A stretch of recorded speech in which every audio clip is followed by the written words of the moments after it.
out, have a look at him. He bears an unnerving resemblance to me because he is my forebear, Thomas Phinn, P-H-I-N-N. This is, I should own this. I asked Don Forster, your MP, if he could arrange for that bust to be taken back to Doncaster where I live. But he's not been successful. Yes, my forebear. Here in what we would say is Bath, rather than Bath. Okay, I'm going to do a poem with you. You're going to help me. Now, if you don't help me, I'm going to come down and pick on you. I was doing it with 4-year-olds yesterday, 4 years before, and I got my big puppet, my crocodile puppet. In fact, I went into this nursery. Little lad was brumming like this in a cardboard box. This big cardboard box, he was going, I couldn't see him. I looked over, saw his little face, and I said, "Are you in a racing car?" He said, "No, I'm in a cardboard box." And I got my crocodile, and I was doing the poem about the crocodile with the snip-snap jaws, and I was like chapel hat pegs, as we say in Yorkshire. And he came out. I said, "Are you frightened of my crocodile?" He said, "No." It was an asshole twist, it was. He came out, I opened his jaws, inside was a fish. I said, "Just take the fish out of the crocodile's jaws." And he said, "Dream on." But they all joined in. Now, particularly adults, I don't want you to go, you've got to help me with this poem for little ones. It's called, it's a rap poem, really. I went to Germany with a wonderful rap poet called Levi Tafari. He taught me about the techniques of rap poetry, which I've tried to go at.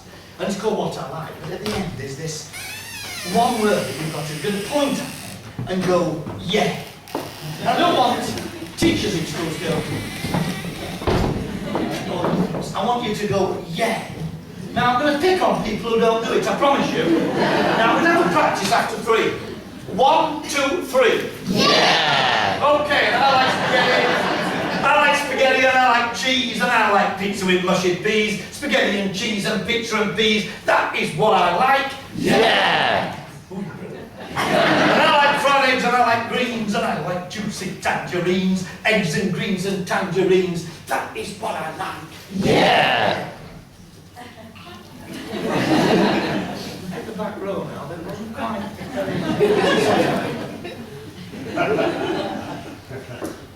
I like burgers and I like chips and I like ice cream and chocolate whips, burgers and chips and ice cream whips. That is what I like. Yeah! I like custard and I like toast. I like Yorkshire pudding and a Sunday roast. Custard and toast, Yorkshire pudding and roast. That is what I like. Yeah! I love Mum and she loves me and I love all my family. Mum and me and my family. That is who I love. Yeah! And this little bird in the back stood up and went, yeah! What I like. Poems for the young. When I was a little lad growing up, I was brought up in a council house in Rotherham with a name called Gervase. My memoir next year comes out, and it's not a misery memoir. I wasn't locked up with the pigeons, I wasn't beaten. My dad, a steelworker, never swore, ever. I guess at work he heard a lot of language, and he never smacked me. But he was a gentle-natured man who loved poetry.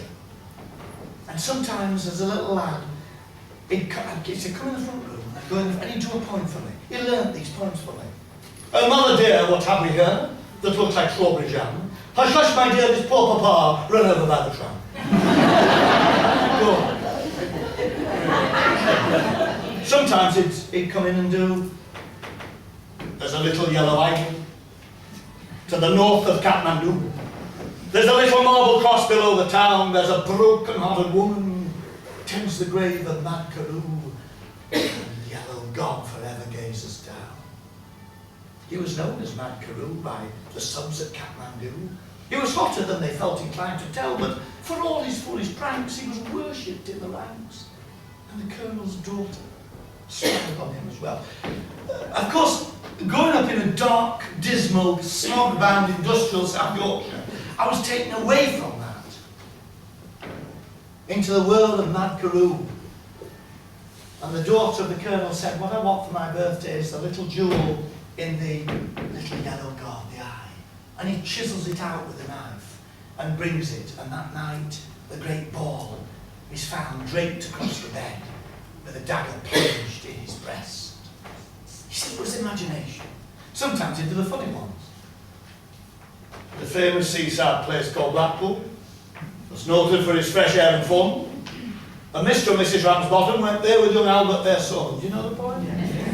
The grounds was allowed was young Albert. He was dressed in his best, quite as well, with a stick, with a Horse's head angle. horse's head angle. I know we're in Bath for horse's head angle. It's an horse's head angle, the finest that Woolworths could sell. Now, on Monday morning at Broome Valley Infants, Miss Wilkinson said, "Sit up, children. You look very sleepy today. Does anybody know another word for sleepy?" Little 5, 6-year-old hands up. Yes, Gervase, what? I said, somnolent. Beg your pardon. Somnolent. Sleepy. Where did you hear that word? You know, I learnt it from Albert and the Lion. That's how we learn language. I swam in an ocean of language. And that's how children learn to love words, books and stories. Books are the architecture of civilized society. Reading is the protein of growth.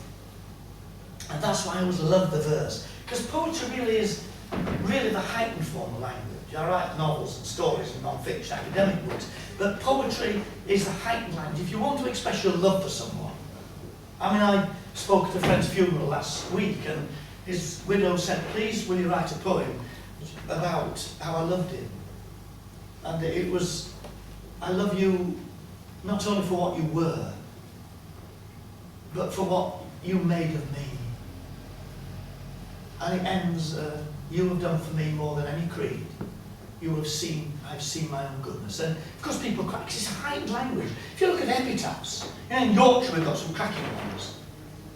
Cracking epitaphs, which, I mean, one, the lovely one in St Mary's Church in Harrogate is, "Beneath this stone lie my wife and 2 daughters, poisoned by drinking Harrogate waters." And I was asked at the literary lunch what would be my epitaph. And I never thought of it.